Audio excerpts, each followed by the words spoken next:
Alia sur Europe 1 jusqu'à 11h. Bienvenue si vous venez de nous rejoindre. Frédéric Bédé est avec nous, dictionnaire amoureux des écrivains français d'aujourd'hui. C'est son dernier livre paru chez Plon. Vous confirmez ? Je confirme cette affirmation. Merci Frédéric. Et Frédéric, vous sortez votre dictionnaire amoureux qui brosse le portrait de près de 300 romanciers. Et aujourd'hui, notre invité inattendu n'est pas content. Il pensait être dans ce dico et vous l'avez oublié. Il s'appelle Jean-Christophe Tuteau. Bonjour à tous. Bonjour l'ingrat. Non mais m'oubliez moi, un des auteurs français les plus lus dans le monde. C'est un scandale Thomas, c'est un scandale Frédéric. À côté de moi, Marc Lévy vend autant de livres que Marlène Schiappa. Vous voyez, donc Les plus lus dans le monde, carrément. Vous exagérez pas un petit peu là, pardon, mais j'ai jamais entendu parler de vous. Comment ça ? Vous non plus, Frédéric, j'imagine. Ou Jean-Christophe Tuteau, ça vous dit rien ? Non mais attendez, si je vous dis Billy, Calax, Malmo, ça vous dit rien ? C'est des romans que vous avez écrits, ça ? Oui, bien sûr.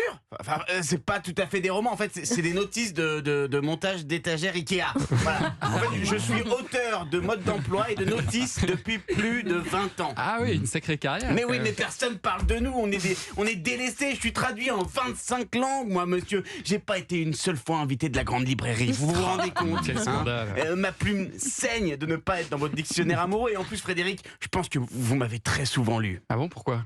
La notice de la citrate de bétaïne et du doliprane. C'est Bibi, c'est moi. C'est vrai. Bah oui. Et alors Jean-Christophe, on peut vous lire où du coup ? Partout, je fais du médoc, je fais du micro-ondes, je fais du téléviseur. Tiens, là, je viens de finir mon dernier best-seller, l'aérosol Killbed, ça va cartonner. Qu'est-ce que ça raconte ? C'est la notice d'utilisation du spray contre les punaises de lit. C'est assez radical, ça fait tout disparaître. Vous savez, c'est la même marque qui faisait la bombe anti-pouille qui a utilisé la maman d'Eric Ciotti quand il était petit.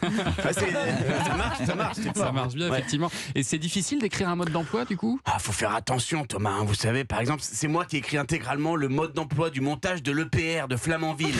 Bon, j'étais en pleine rupture avec ma femme, je picolais un peu, j'étais pas concentré, j'ai oublié quelques petits trucs, du coup, il y a un peu de retard. Oui, l'EPR de Flamanville, c'est quand même 12 ans de retard.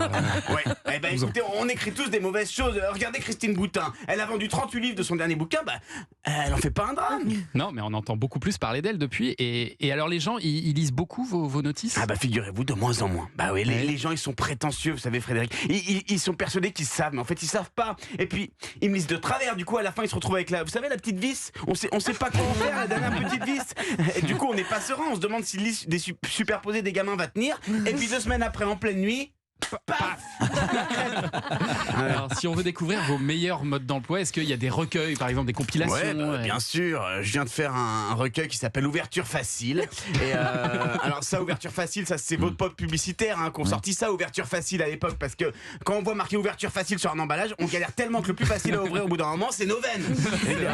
Et vous travaillez sur quoi alors en ce moment ? Là, je fais un bouquin pour être sûr d'être dans le prochain dictionnaire amoureux de Frédéric.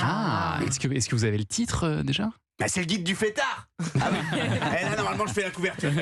Merci. Merci Jean-Christophe Tuteau, alias Pierre-Antoine Damecourt, qu'on peut applaudir. Bravo.